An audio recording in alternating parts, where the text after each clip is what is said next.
বন্ধ হয়ে গেল ডুয়ার্সের আরেকটি চা বাগান। ডুয়ার্সের আলিপুরদুয়ার জেলার জয় বীরপাড়া চা বাগান বন্ধ হয়ে গেল। এদিন সকালে শ্রমিকরা কাজে যোগদান দিতে এসে দেখে বাগান বন্ধ। মালিকপক্ষ প্রি লকআউট নোটিশ দিয়ে বাগান ছেড়ে চলে গেছে। সমস্যায় পড়ল বাগানে কর্মরত 636 জন চা শ্রমিক। আজ বেতন প্রদানের কথা ছিল, বাগান কর্তৃপক্ষ বেতন প্রদান না করেই বাগান বন্ধ করে আজ চলে গিয়েছে। শ্রমিকরা জানান, বাগান কর্তৃপক্ষ শ্রমিকদের কোনো সুযোগ সুবিধা প্রদান করত না, আর সেই বেতন না দিয়েই আচমকাই বাগান বন্ধ করে চলে গিয়েছে। এদিকে বাগানে আসেন আলিপুরদুয়ার সাংসদ মনোজ টিগ্গা। সাংসদ শ্রমিকদের সাথে কথা বলেন। এদিন সাংসদ জানান, একের পর এক চা বাগান বন্ধ হচ্ছে, আর এই বন্ধ চা বাগান নিয়ে বিজেপির শ্রমিক সংগঠন বিটিডব্লিউর পক্ষ থেকে বৃহত্তর আন্দোলন সংগঠিত হবে। এই বিষয়ে তৃণমূল চা বাগান শ্রমিক ইউনিয়ন নেতা উত্তম সাহা জানান, আজ বাগানের সমস্যা নিয়ে শ্রম দফতর বৈঠক ডেকেছিল, কিন্তু বৈঠকের আগেই মালিক পক্ষ বাগান বন্ধ করে চলে গেল। আপনার প্রিয় খাবারের স্বাদ এখন আরো কাছে, তাই আর দেরি না করে চলে আসুন কফি হাউস এন্ড রেস্টুরেন্টে। আমাদের এখানে রয়েছে উন্নত মানের কফি, যার প্রতিটি চুমুকে পাবেন তৃপ্তি। ব্রেকফাস্ট থেকে শুরু করে ডিনার পর্যন্ত নানান ধরনের ভুরি ভোজের এখন একটাই ঠিকানা, বেলদা কাঁথি বাইপাস খাকুরদা বাজার সংলগ্ন coffee house and restaurant. Proprietor Alok Nandi. যোগাযোগের জন্য ফোন করুন 7063269347 নম্বরে। কফি হাউস এন্ড রেস্টুরেন্ট, এখানেই পাবেন খাবারের আসল আনন্দ। দেখুন, কিছুদিন আগে মুখ্যমন্ত্রী আসার আগে তুরতুরি চা বাগান বন্ধ হয়ে গেছে। তারপরে আজকে আবার নতুন করে তার মধ্যে আরেকটি বাগান যোগ হয়ে গেছে, তার নাম হচ্ছে জয়বীরপাড়া চা বাগান। এটাও আজকে থেকে মালিক পক্ষ এখানে নোটিশ দিয়ে চা বাগানটি বন্ধ করে দিয়েছে। তার কোনো লজিক কোনো নেই যে আমার সম্পত্তিগুলো নষ্ট করতেছে। তো সম্পত্তি কারা নষ্ট করতেছে সেটা দেখার দায়িত্ব আপনার, সেরকম কোনো পার্টিকুলার কোনো জিনিস উল্লেখ নেই, কিন্তু বাগানটাকে বেআইনিভাবে বন্ধ করে মালিক পক্ষ এখান থেকে চলে গেছে। তো আমরা বারবার এইখানে দেখতেছি একটার পর এক চা বাগানগুলো বন্ধ হচ্ছে, তারপরে একটা নাটকীয়ভাবে এইখানে চা বাগানগুলো কখনো খুলে যাচ্ছে, বন্ধ হয়ে যাচ্ছে। তারপরে এখানে মূল যে কারণ রয়েছে সেটা হচ্ছে অর্থ। এখানে কি করছে যে মালিক পক্ষ চা বাগানগুলো বন্ধ করে দিচ্ছে। চা বাগানগুলো যদি বন্ধ হয়ে যাচ্ছে তাহলে তাদেরকে পিএফ এ টাকা জমা দিতে হচ্ছে না, তাদেরকে গ্র্যাজুইটি টাকা দিতে হচ্ছে না, তাদেরকে অন্য সুযোগ সুবিধা যেটা হচ্ছে সেটা দিতে হচ্ছে না। পরে কি করতেছে এই মালিকরা, একটা ষড়যন্ত্র করে একটা পরিকল্পনা মাফিক নিজের লোককে কিন্তু এখানে ব্রোকার হিসাবে ঢুকিয়ে দিচ্ছে। সেটা অন্যর কারো লোক নয়, সেটা মালিক পক্ষেরই লোক হচ্ছে, তাদেরকে এখানে ঢুকিয়ে দিচ্ছে। ঢুকিয়ে দিয়ে কি করছে যে এখানে কাঁচা পাতা বিক্রি করছে, তারপরে সেখান থেকে লাভ নিচ্ছে, এবং সেখানে এখানকার যারা শাসক দলের যারা ইউনিয়ন আছে সেই ইউনিয়নে কিন্তু এখানে যুক্ত আছে এই ব্রোকারের পিছনে। যে ব্রোকার যদি ঢুকিয়ে দিচ্ছে সেটা মালিকেরই লোক, অন্য কোনো লোক না, সেটা আত্মীয় হতে পারে, নিজের লোক হতে পারে। এবং যদি ব্রোকার এখানে ঢুকে, তারা কি করতেছে এখানে কাঁচা পাতা বিক্রি করছে এবং লাভ নিয়ে চলে যাচ্ছে। তো ব্রোকার যদি এখানে থাকে তাহলে তাদেরকে পিএফ এ টাকা দিতে হচ্ছে না, পুরো বেতন দিচ্ছে না, গ্র্যাজুইটি টাকা দিচ্ছে, কিছু দিতে হচ্ছে না। এই যে এই পরিকল্পনা মাফিক একটা ষড়যন্ত্র, বাগানকে চক্রান্ত করে বন্ধ করে দেওয়া এবং সেখানকার মালিক যে শ্রমিক আছে তাদেরকে শোষণ করা, এই চলছে এই সরকারের মধ্যে। এটা বেশি দিন চলতে পারবে না, সব দিকে এইভাবেই চলছে। এটা আগামী দিন আমরা বিটিডব্লিউর তরফ থেকে একটা বৃহৎ আন্দোলনের রূপরেখা তৈরি করেছি, সেটা ডিএম অফিস থেকে নিয়ে নবান্ন পর্যন্ত যাবে।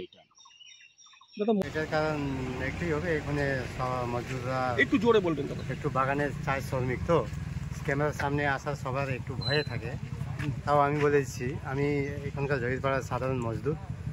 আর এইখানে আমরাও অবাক হয়ে গেলাম, আমাদের সেন্ট্রাল নেতাও আসছে অবাক হয়ে, হঠাৎ করে আজকে থেকে বাগান বন্ধ হয়ে গেল। আর বাগান বন্ধ হওয়ার কারণটা আমরা জানতে পারতেছি না। তাও আমি বলেছি, কয় মাস আগে আমাদের এই যে বাগানের সেকশন নাম্বার 19 ইয়ংটি 25টাখানা ইয়ংটি কাইটে ফেলে দিছে।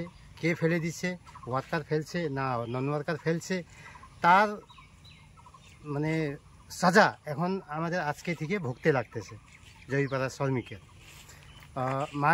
মালিকদের সাথে আমরা এইটাই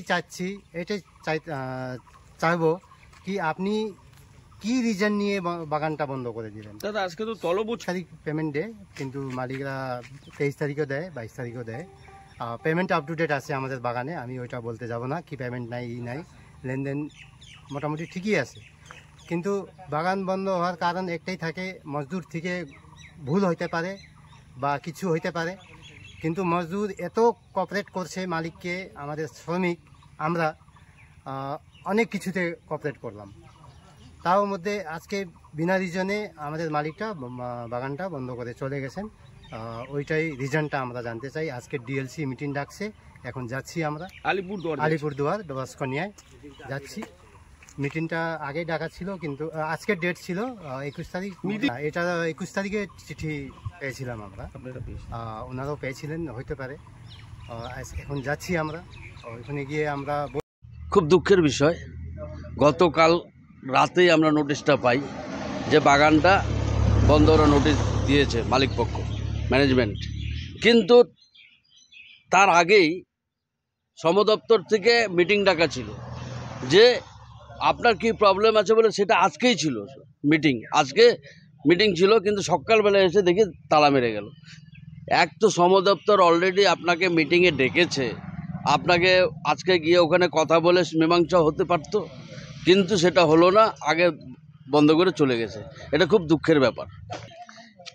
এই যে কিছু দুষ্কৃতীরা থাকে, কিছু কিছু চা বাগানে কিছু এরকম লোক থাকে, এখন এটা কি জয়বীরপাড়া বাগানের ওয়ার্কাররাই করছে না আদার সাইডের কেউ করছে?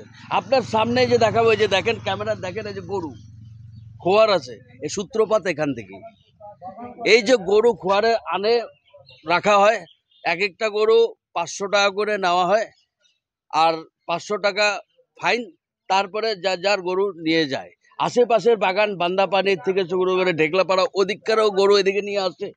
এই যে রেশারেশি ওয়ার্কারদের সাথে একটা যে ছিল, তাতে হয়তো কেউ রাগে এটা কাজটা করছে, কিন্তু জঘন্য কাজ।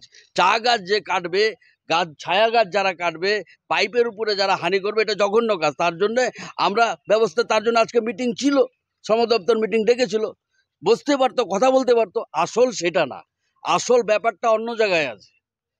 আপনারা জানেন যে এখন গাছে পাতিও নেই, পাতি ক্লাইমেটের জন্য, এর জন্য সব বাগানে ভুগছে এখন। এই সময় পাতি নেই। আজকে তলবের পেমেন্টের ডেট ছিল, টুডে আজকে তলবের ডেট ছিল, পেমেন্টের ডেট ছিল, ফোর্টনাইট পেমেন্ট ছিল, সেটাও আজকে দিল না। তালা ওই পেমেন্টটা যাতে দিতে না হয়, তার সাথে সাথে বাগানে তো পাতি নেই, যতদিন বন্ধ রাখা যায় ততদিন ওনাদের লাভ। তার সাথে সাথে আমি এই কথা বলবো, আপনাদের সামনে ভিডিও করতে কেউ আসতে চাচ্ছে, ক্যামেরার সামনে আসতে এখানকার শ্রমিকরা ভয় পাচ্ছে, ঠিক আছে? তাহলে ভাবেন কি ত্রাস এখানে চলছে। এই যে ত্রাস, এটা করা উচিত না। মনে রাখবেন, তৃণমূল চা বাগান শ্রমিক ইউনিয়ন, মমতা বন্দ্যোপাধ্যায়ের সরকার, তৃণমূল কংগ্রেসের সময় যে নতুন আইন পাস করা হয়েছে, যেটা বিধানসভায় পাস করেছে, এবং আমাদের দিদি যেটা পাস করেছে, ওটা হচ্ছে এসওপি। এখন যদি কোনো বাগান মালিক বাগান বন্ধ করে চলে যায়, 3 মাস আমরা দেখার পরে এখন এই বাগান অন্য মালিকও নিতে পারে এসওপির মাধ্যমে। সেই তার মাধ্যমে আমরা অন্যান্য বাগান খুলেছি। আমাদের প্রকাশ দা এমএলএ এমপি, উনিও বারবার বলছে যে বাগানগুলো খুলুক, উনিও এই নিয়ে লড়াই করে যাচ্ছে।